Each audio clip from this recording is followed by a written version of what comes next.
कुम्भन दास जी के चरित्र में ऐसी एक कथा आती है कि श्री कुम्भन दास जी बहुत अकिंचन थे। उनके घर में धन संपत्ति नहीं थी।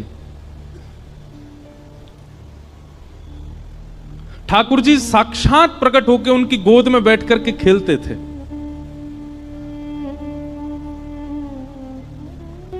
एक दिन ठाकुर जी उनकी गोद में बैठे थे और श्री कुम्भन दास जी तिलक लगा रहे थे। तो कहते हैं कुम्भन दास जी के घर में आरसी भी नहीं थी, शीशा भी नहीं था। कुम्भन दास जी तिलक कैसे लगाते थे? दो उपाय थे कुम्भन दास जी के।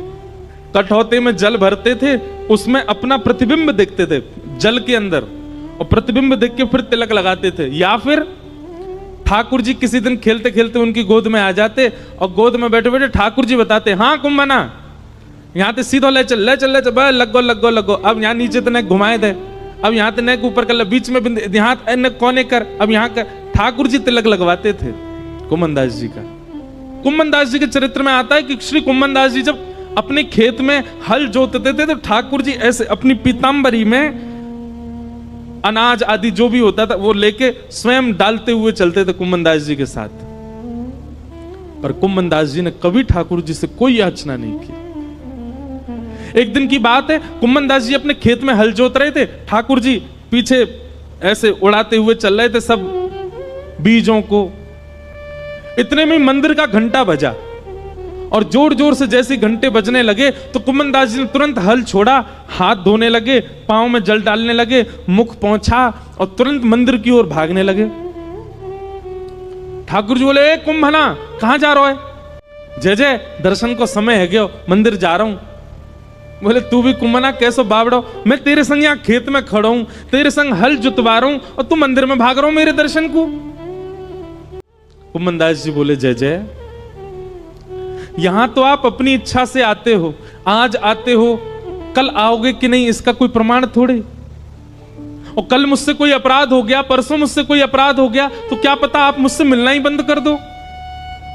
पर मंदिर में तो आपको आचार्यों ने बैठाया, वहां से आप कहीं नहीं जाओगे, इसलिए मंदिर दर्शन में कभी नहीं छोड़ सकता, क्योंकि आप मेरे प्रेम से भले ही यहां आ जाओ, मंदिर में तो आप सदा विराजोगे, इसलिए मैं तो वहीं दर्शन करूंगा।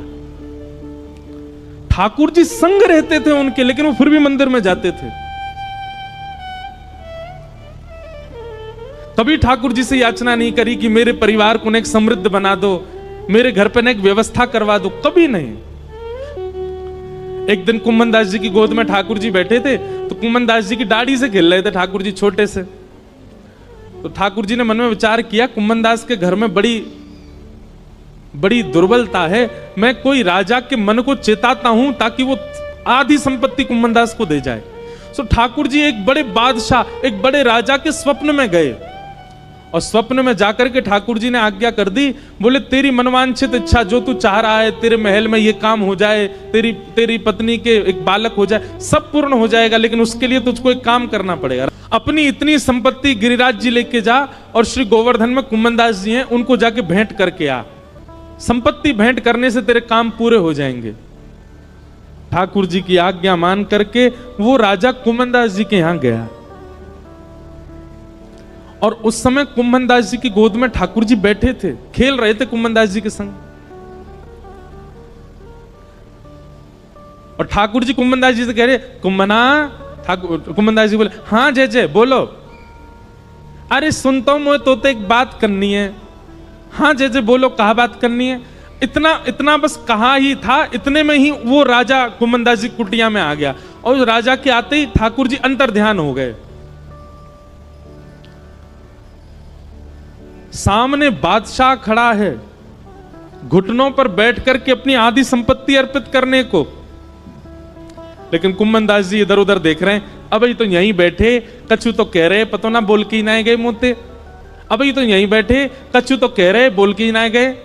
राजा ने चरणों में प्रणाम किया, बोले भगवान आपकी आज्ञा हो तो मैं आपके कुटिया में अपनी सामग्री रखवा दूं, मैं आपको धन संपत्ति कुछ दान करने के लिए आया हूं। भैया ले जाया संपत्ति को, कोई और में बांट दियो, और कोई ना लेवे तो जमुना जी में बहाई दियो।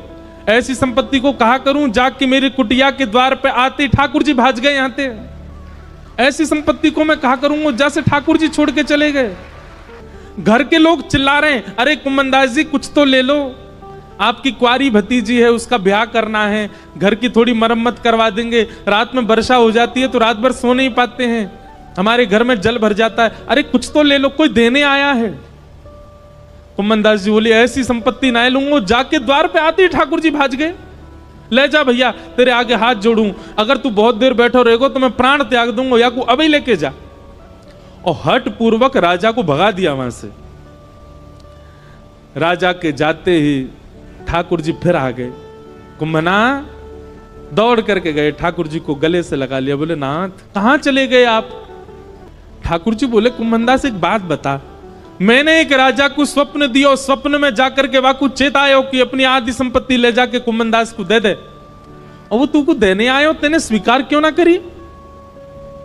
अरे तेरे घर में बैठवे के काजे कोई चद्दर ना है, तिलक लगावे के काजे आरसी तक ना है, तेरी भतीजे के ब्याह के काजे एक एक फूटी कौड़ी तेरे घर में नहीं है, मैंने चेताई करके एक राजा को भेजो, तेने वापिस कर दियो?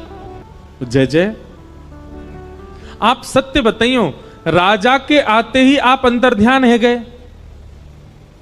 राजा जितनी संपत्ति लेकर के आयो, यदि मैंने वो स्वीकार कर ली होती, अपने घर में धर ली होती, अपने घर में लगा दी होती, तो आपको ये लगती अब तो कुंभनदास पे खूब संपत्ति आ गई भैया, अब ये अपना घर बना लेगो, सब काम कर लेगो, और आप जो गए थे वो आते ही नहीं लौट करके। पर मैंने उस संपत्ति को स्वीकार नहीं किया, तो आप पूछने के लिए दोबारा आ तो गए मेरे घर पे।